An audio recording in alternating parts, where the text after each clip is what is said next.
Mesdames, Messieurs, bonjour et bienvenue. En exclusivité sur Kivu Morning Post, nous allons recevoir le professeur Jean-Paul Mbouya Mutondo. Bonjour messieurs et bienvenue sur Kivu Morning Post.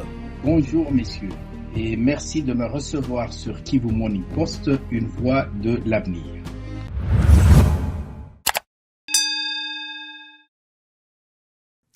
Merci bien, vous êtes le président du bloc Katanga. Vous aviez publié un communiqué sur le massacre des Gatumba. Pouvons-nous en savoir plus? Volontiers. Ce communiqué est une interpellation des dirigeants africains ainsi que celle de la communauté internationale. Interpellation des dirigeants africains d'abord, parce qu'il est de leur responsabilité en tant que dirigeants politiques de saisir une fois pour toutes que la vie est sacrée et que nul ne peut s'arroger le droit d'enlever la vie d'un tiers. Par conséquent, l'heure est venue de bâtir des nations multiethniques solides qui reposent sur le droit. La particularité de l'Afrique est la multiethnicité, donc la diversité. Alors, l'heure est au droit et à la loi, car la loi seule est une coercition et une prévention en même temps. À la communauté internationale, je demande de ne pas être amnésique. 1994 au Rwanda, 2004 au Burundi, depuis 1998 à l'est de la République démocratique du Congo. Des massacres sont perpétrés impunément partout dans ces régions.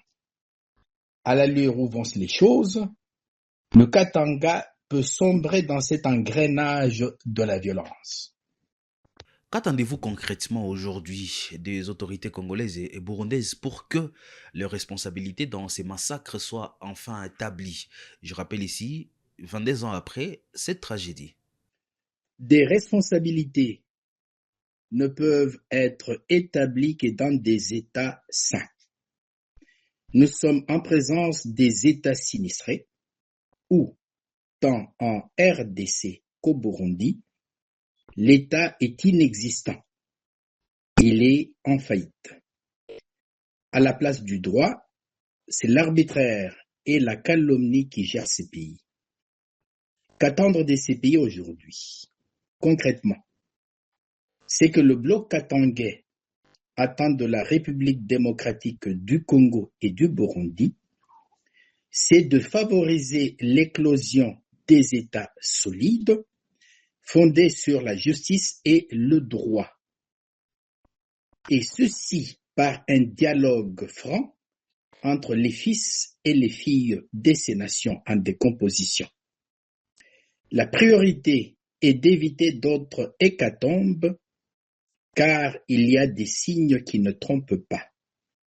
C'est ce préalable qui va nous éviter d'autres Gatumba. Dans votre déclaration, vous établissez un lien entre Gatumba et les violences des Minembwe, les tragédies d'Ikivu et les massacres que vous affirmez avoir été commis au Katanga depuis 2019. Sur quels faits concrets et des éléments documentés fondez-vous ces liens? Le lien est clair et simple. D'abord, des vies perdues à Gatumba, Minembwe, Kivu. Au Katanga, des vies sont fauchées. En 2021, le 27 avril, 22 étudiants sont assassinés à la Rwashi, 37 jeunes à Kolwezi le 13 août 2022, 67 jeunes à Kilobé le 23 mars 2023, 17 civils à Kiloa le 26 août 2024 et 13 jeunes à Bukama le 16 janvier 2026. Ces personnes ne meurent pas de mort naturelle, mais d'une mauvaise intention. Cette mauvaise intention est l'altérisation de l'autre par ceux qui détiennent le pouvoir.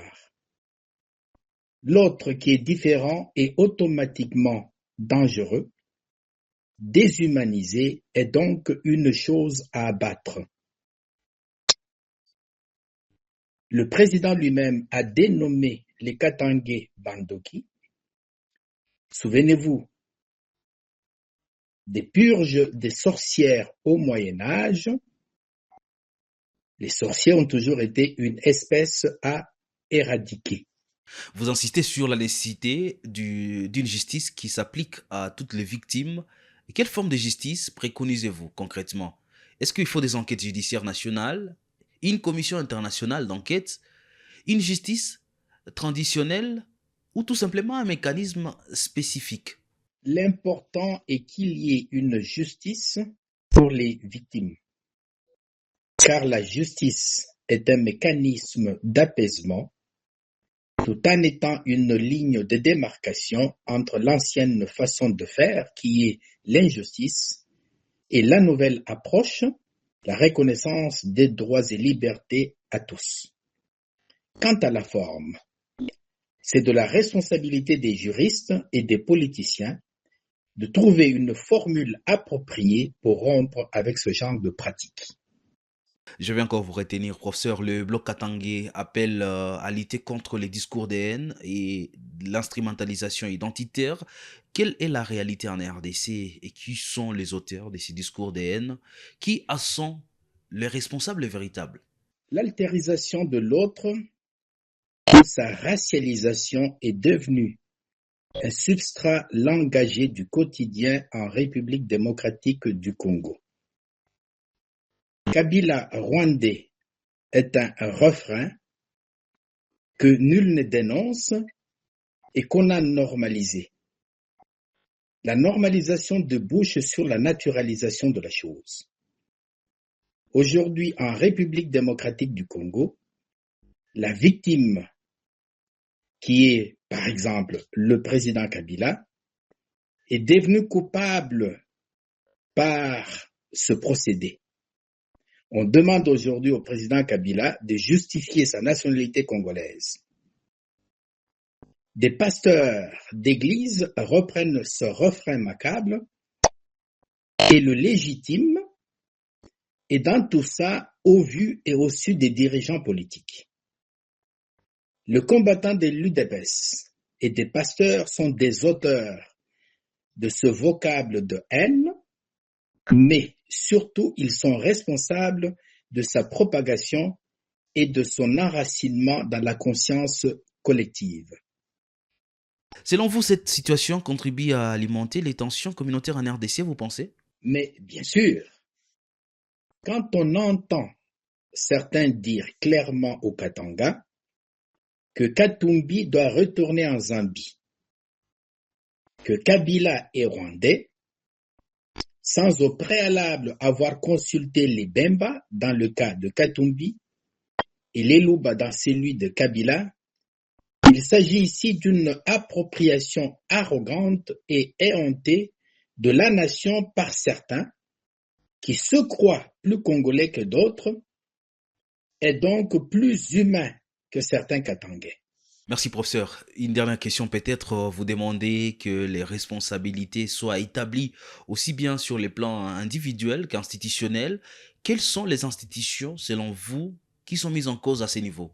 La division des tâches, fondement de l'organisation, est un principe clé dans notre monde moderne. Il s'agit ici du meurtre des réfugiés dans un camp censé être protégé par l'État burundais ainsi que par le Haut Commissariat aux réfugiés. La grande question demeure. Y a-t-il eu une complicité? Les assassinats dont on a parlé tantôt au Katanga sont perpétrés dans un climat prévisible dominé par le discours de haine tribale. Qu'en dit la communauté internationale?